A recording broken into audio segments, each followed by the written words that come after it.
my role was not to look after any churches that exist already, but to look after churches that don't exist yet.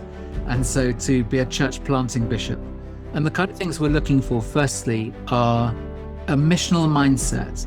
So thinking not about the inside of the church, but who's outside the church. Second thing is for people who are creative. The Spirit of God is the creative spirit who hovers over the waters and brings order out of chaos. And so there's something about entrepreneurship that is a spiritual part of the DNA of the Holy Spirit. And so we're looking for new ways to break out of our current structures. What are the most effective ways of reaching people?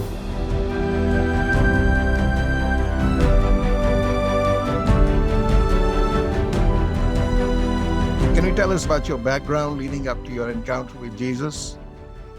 I am a bishop in the Church of England, and I was brought up to go to church by my parents. It was an environment that wasn't heavily into discipleship or anything like that. So it was much more church going was the kind of context. And so when it came to going to university, age 19, I didn't elect to go to church where I was. I thought I'd take a break. And church had always been quite formal for me. But I met this person who invited me to church, and she was very nice. And so I thought, well, if you're going, I'll go. She picked this up straight away and got me to be taken by a male friend of hers. And they all took me. And I heard, age 19, I must have heard the gospel preached many times, but it was like the penny dropped for me, an invitation to respond. And I can't remember anything the preacher said, but I had an encounter with Jesus personally. I was taken back to my school chapel, which was very long and narrow. And I saw an image of something wrapped up in lots of what felt like to me arguments and misunderstandings. And Jesus was standing there.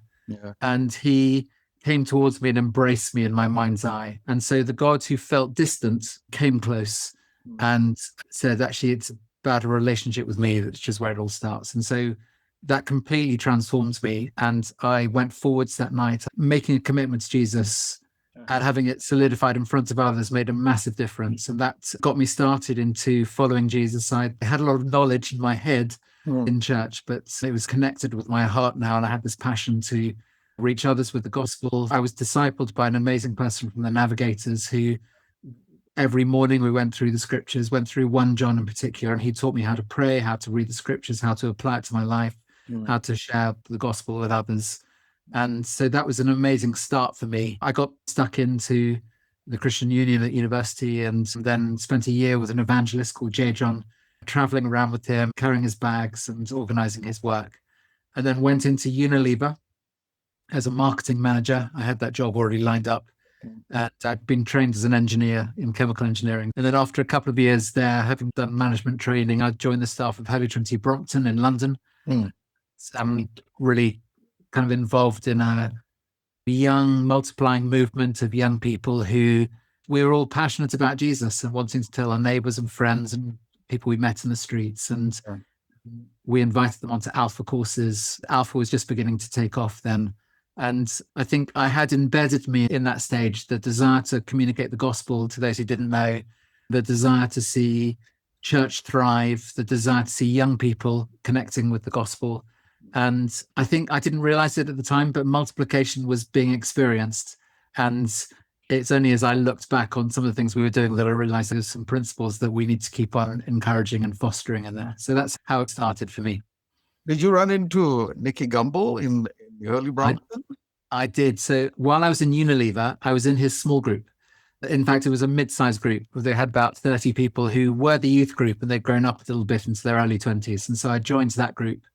And one of the things he did early on was to say, you need to go and plant another group like this. So I went with a couple of other people and we said, okay, let's have a spare seat every time we meet. And we just prayed, let's fill that seat next time. And so the group just kept on growing and growing until we got the same kind of size, about 30, 40 people. And then we sent a couple of leaders off to start a new group. And we kept on every 3 or 4 months sending new leaders to start new groups until within a couple of years, there were about 300 or 400 young people who had all come from Nicky Gumbel's, what we called then a pastorate, that mid-sized group. And he invited me, actually. He said, look, would you like to come and join the staff of Holy Trinity Brompton? And I said, yes, I'd love to, because I think God had spoken to me before. And he said, oh, I'd better ask the senior pastor if that's okay. He wasn't expecting it. So yes, he's a good friend and I've learned so much from him. He's an amazing man. When I was in the UK, he was a chaplain in the Brompton Chest Hospital. Oh, yeah. Yes. I was working with consultants in different chest hospitals. I was the assistant chaplain there. I carried the emergency bleep. If there was an emergency where a child was maybe going to die, I would go and maybe baptize the child or pray for the child, pray for the parents. And actually, we saw some extraordinary miracles in that hospital. A lot of it was being there, helping process a child who died with the parents and loving them and praying for them, often leading them to Christ. Yeah. But sometimes with children, the parents coming back again and again. So you build up a relationship with people over time. Mm. And so there's the chance to express both compassion, but a real chance to see the gospel working out in practice over a period of time. And I learned that from Nicky and his colleague, Nicky Lee, who was the chaplain as well. He now has a worldwide Alpha churches all over the place, including in my state. We have here in India, Central India, Alpha churches. So churches that are running Alpha, there are something like, I don't know, 28, 30 million people have done the course around the world. And it keeps on growing. It's been very influential in my life. Yeah. So tell us from Holy Trinity Brompton, your journey onwards. One of the things that HTB, Holy Trinity Brompton, was doing was revitalizing closed or closing churches. The bishop would invite them to send an assistant pastor to lead a team of 20, 30, 40, 50 people. Yeah. And they would go to a church and bring it back to life, if you like, just with that kind of momentum. And straight away you're doing evangelism, disciple making, but you've got Sunday services up and running as well because they were parish churches. After about 15 years on the staff, I'd gone to college and come back as an ordained minister during that time. I then was invited to go with my family to East London, to a place called Choudhrie, which is near the Tower of London and Canary Wharf. And we took a team with us, 20 people, moved house, some sold houses, and we were joined by others. We went to a church that was just about to close. And by the grace of God, we started to grow. After a few years, we sent out 2 teams to go to 2 other churches that needed revitalizing. And then a couple of years later, we did the same, another team, and then a year later, another team. So over a 10-year period, we did 5 church plants that were bringing old parishes back to life. And we saw significant growth in that area. It's a very strong Muslim area. It's something like 45, 50% Muslim, people from Bangladesh, but a lot of young professionals who are kind of atheists, agnostic, and a few kind of older East Enders. Okay. And just seeing a lot of fruit amongst the atheists, some fruit amongst Muslims, but just this, I guess, a missional movement that was beginning to start happening there, associated with the HTB network of churches. And then from there, the Bishop of London then invited me to start doing that on a larger scale across London. And so he appointed me as the Bishop of Islington. That is unusual in the Church of England. A bishop looks after an existing group of churches. That's right. My role was not to look after any churches that exist already, but to look after churches that don't exist yet. And so to be a church planting bishop. Wow. So, that is a new title. Wow. It's great fun because I always think that problems with churches start once they're started, but before there are no problems. I get to have all the fun. Yeah. When I hand over a planted church, then that's when the problems often start. And the local bishop can look after those.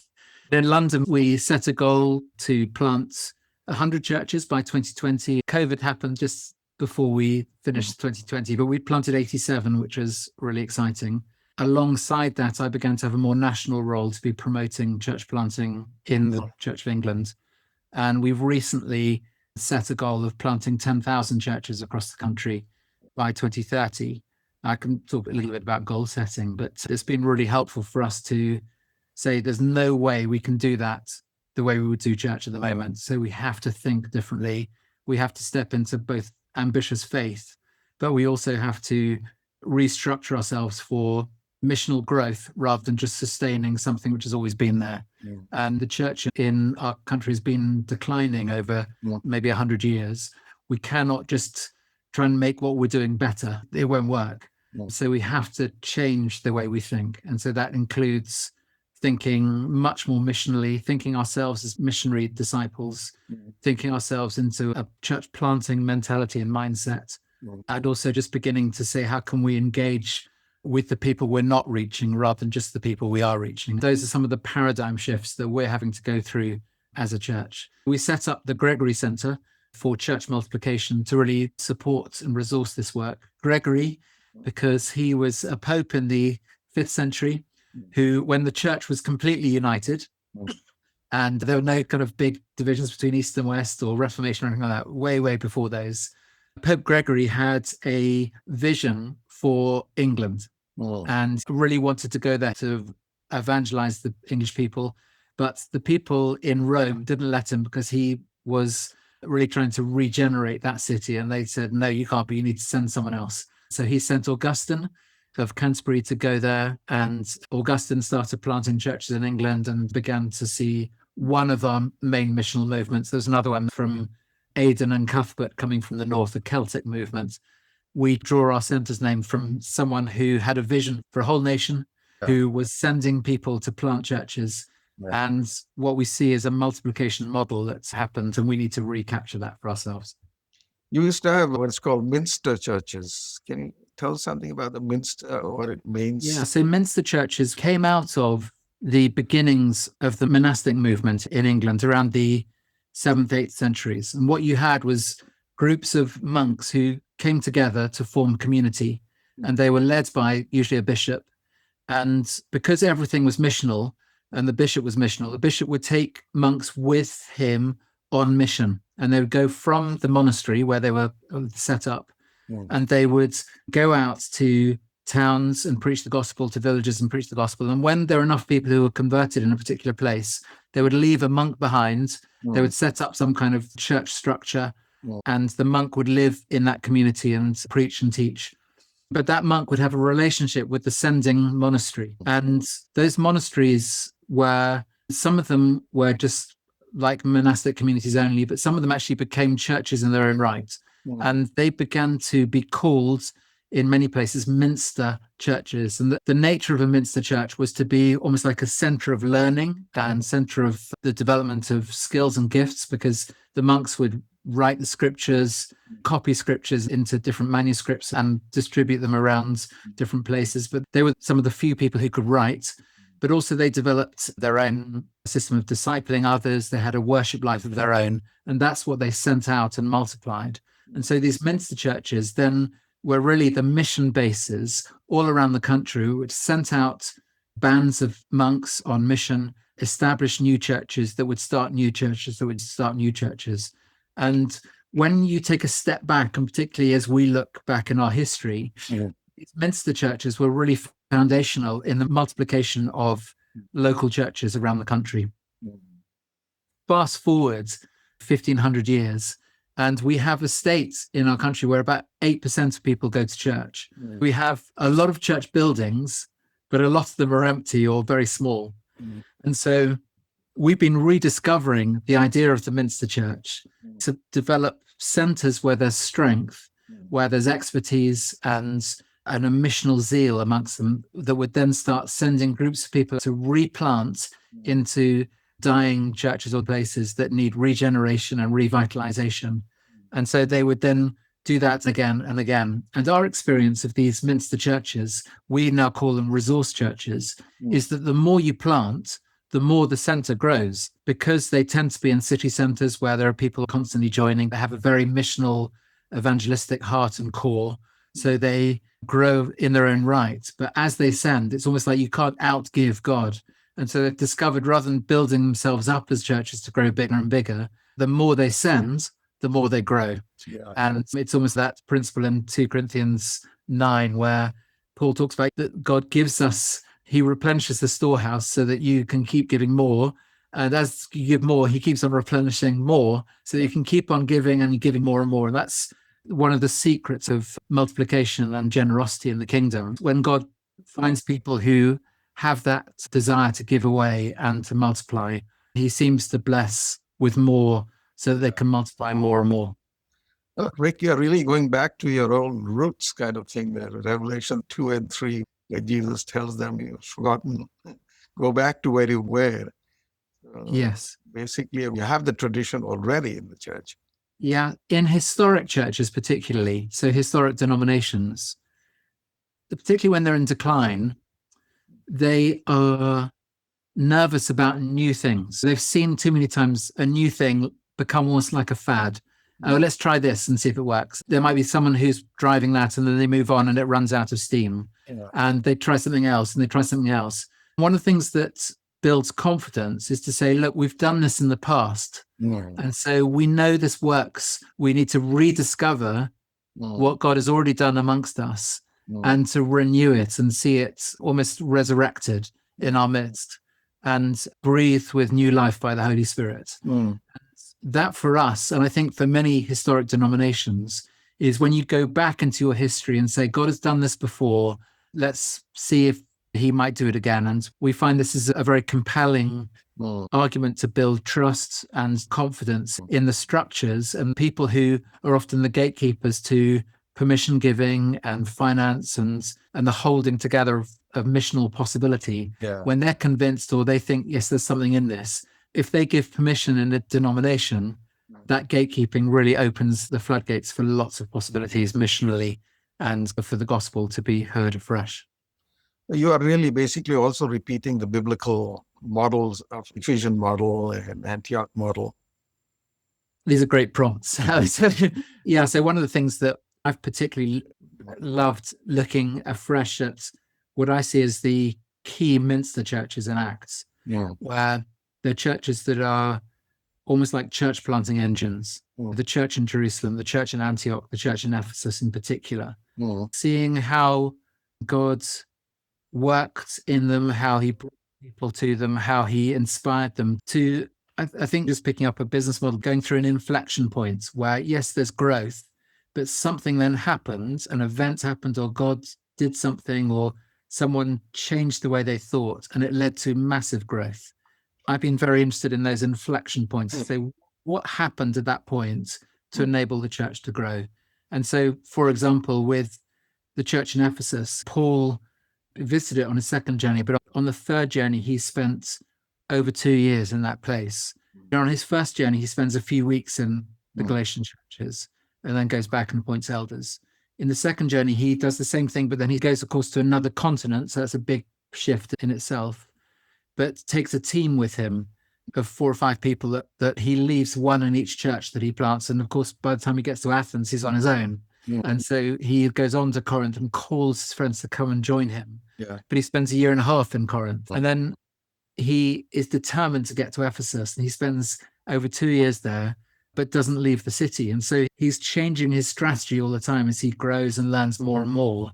But then in Ephesus, I think that one of the biggest changes is he's learnt the principle of multiplication, because Acts 19 verse 10, Luke writes, all Asia has heard the gospel, both Jews and Greeks, as a result of this time. And the time was Paul investing in people in the hall of Tyrannus in Ephesus. So how come Paul not leaving that hall and in Ephesus teaching people, how does it lead to the whole of a province hearing the gospel? We know from Revelation 2 and 3, the churches that are described that have letters written to them, they're all planted during that time. So they're cities in an arc around Ephesus in Asia. And we know about Epaphras, who planted the church in Colossae. Paul's never visited this church in Colossae and Laodicea and Hierapolis that Epaphras planted. Maybe it goes back to the hall of Tyrannus, where Paul has been training church planters who plant churches in other cities, but then church plants into towns and into villages. So there's multiplication built in. And he is training church leaders to not just plant a church, but to plant a church planting church. And so these principles are all in there. They're all being rediscovered. It's not my discovery, it's other people's who I'm just learning and just beginning to go, okay, if we just do something really simple, if we plant a church, let's plant a church planting church. How do we do that? We send a church leader and we send an apprentice leader with them. And the apprentice leader is learning how to plant, but then they will go on to plant themselves. When they plant, both those churches take on another apprentice and they're learning how to plant, and then they plant again. And so you've got multiplication happening in a metric progression. And of course, not everyone will do it, but if you have that in your DNA, in the way that you plant churches, then you will lead to natural multiplication because of configuring the way that you're designing your church planting pattern and plan. So it's nothing new, but we're very excited about the implementation of that. Yeah, you have a myriad initiative for your country. What is that? Myriad is a very interesting one. Myriad means 10,000 in Greek. In the English language, it means like a multitude, lots of different things. And so I often have the picture of like a stained glass windows with lots of colors, the light shining through and a myriad of colors coming through. Yeah. When we set a goal in England to plant 10,000 churches or to start 10,000 new worshipping communities, we realized not to have one church planting model. HTB has their way of church planting, but there'll be another church like the Fresh Expressions movement. They have a different way of church planting. But in order to reach everyone, we need lots of different kinds of models. And in fact, we need lots of different kinds of churches and church traditions to be involved in this. So not just big churches, but small churches, micro churches, middle-sized churches, parish churches, network churches, workplace churches, housing project churches. We need a myriad of church models to be able to reach everyone, but also thinking at scale. So that 10,000 really helps us, because it goes to what I was saying at the beginning, which is that if we're starting 10,000 new things, we can't do it the way we're doing it now. And so our model at the moment is very clerical. It's very ordained minister centric. If the only people who can plant churches are ordained ministers, then we limit ourselves. Because in our context, ordained leaders have a discernment process of 2 or 3 years. They're in college for 2 or 3 years. They then have an assistant pastor training for 2 or 3 years. It could be 9 years before you're leading a church. And we're not going to see multiplication in a generation if that's the only way we do it. So we want to say, yes, we think that's a great model, and that produces mature church leaders. But what we need is to actually release some people right from the start and to say, get going. You've got the anointing of God. You've got a basic understanding of the scriptures and theology and doctrine. Get going. And rather than training you all up front and discerning whether you should be ordained or not, when you get started, you feel called to do it. We think you're called to do this. Have a go. We'll train you enough to get going, and then we'll train you on the job, and we'll come alongside you with that.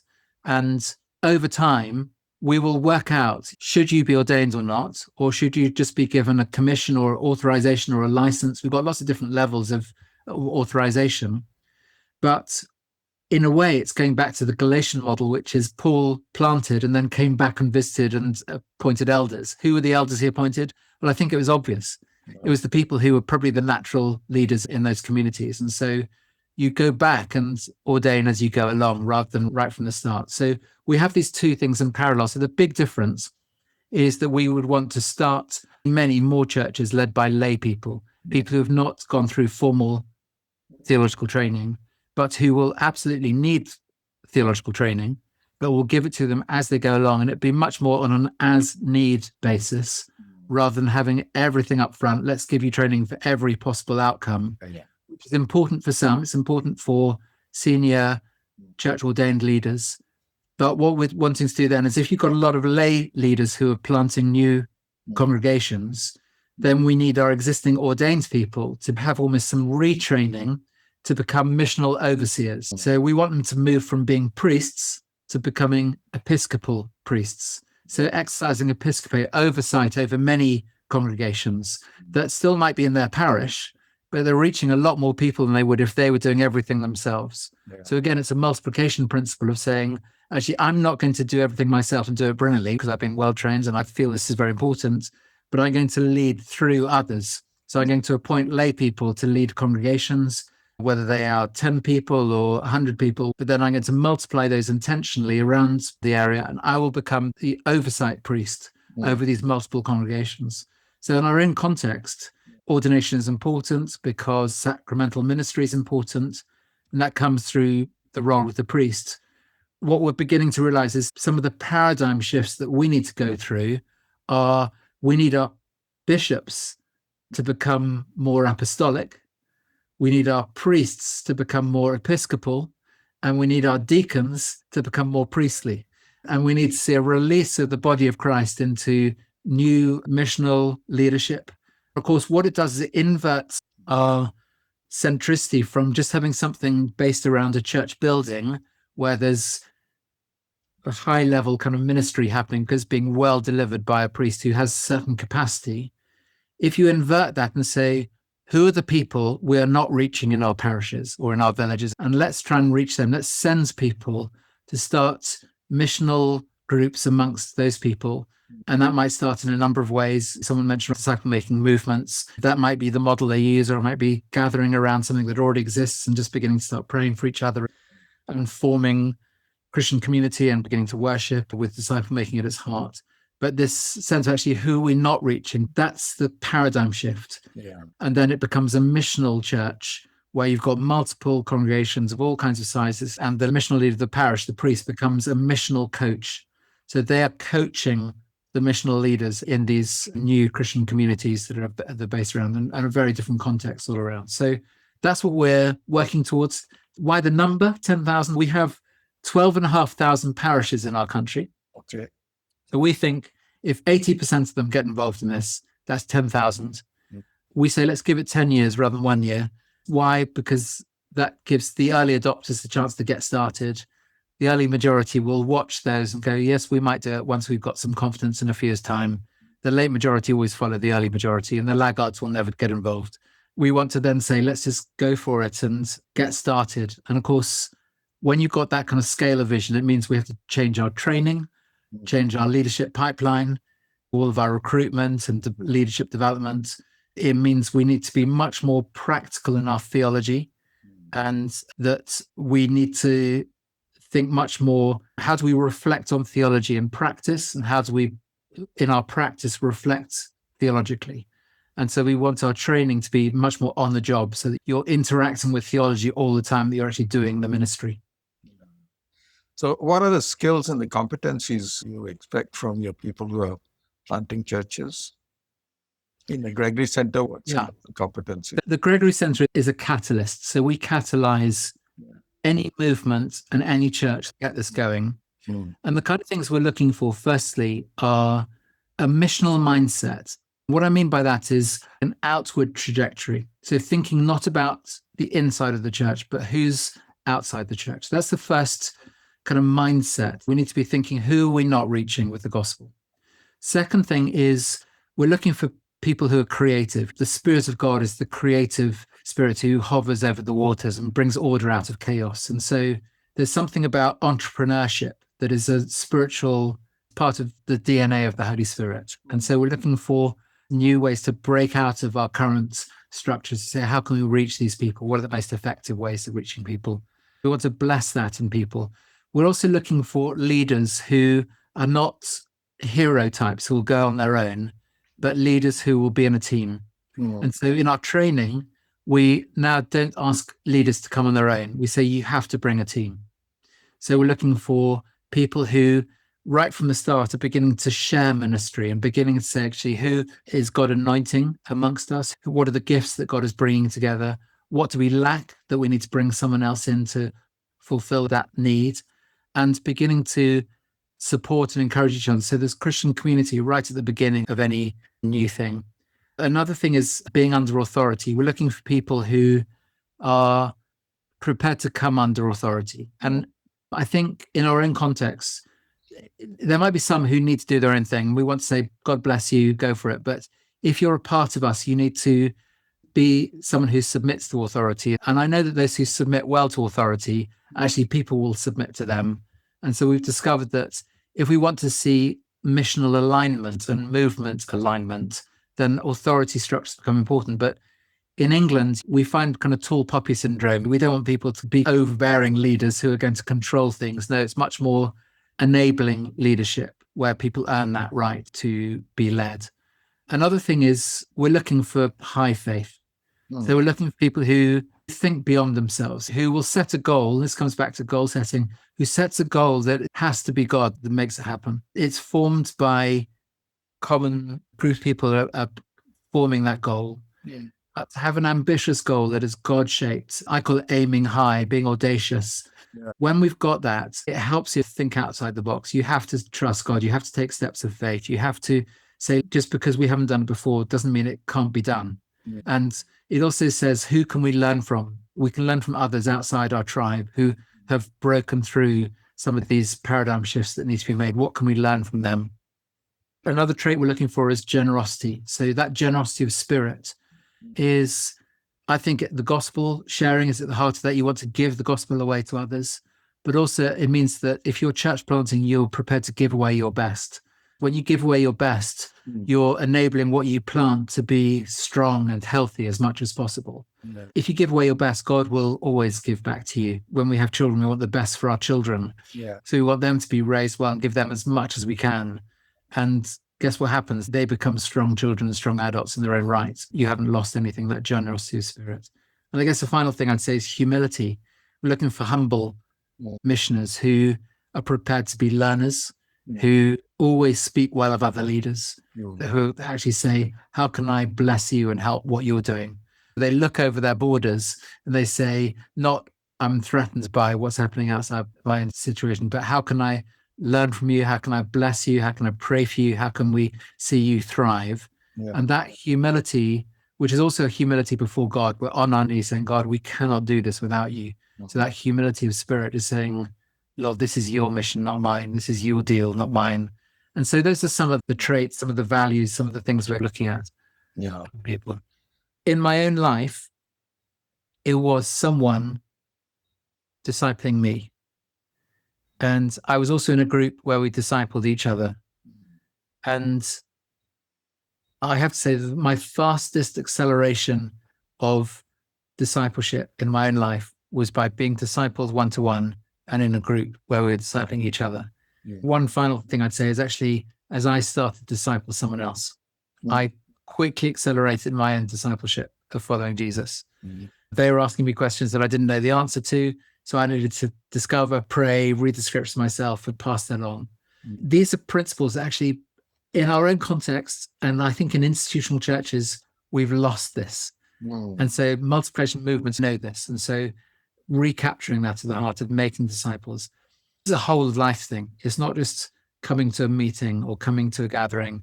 This is equipping disciples to be disciples in the world. Yeah. So we need to be equipping business people. How are you going to be a follower of Jesus in your bank or in your school or in your community, in your family? It needs to be something which is an outward working in practice.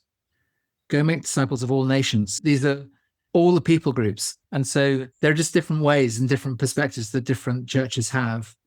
I think, for me, I think it's a massive underutilized resource in terms of disciple making, leadership, evangelism, church planting, even church oversight. My passion is back to that Matthew 28 one, which is actually we're to go and make disciples of everyone, teach everyone to obey what Jesus taught.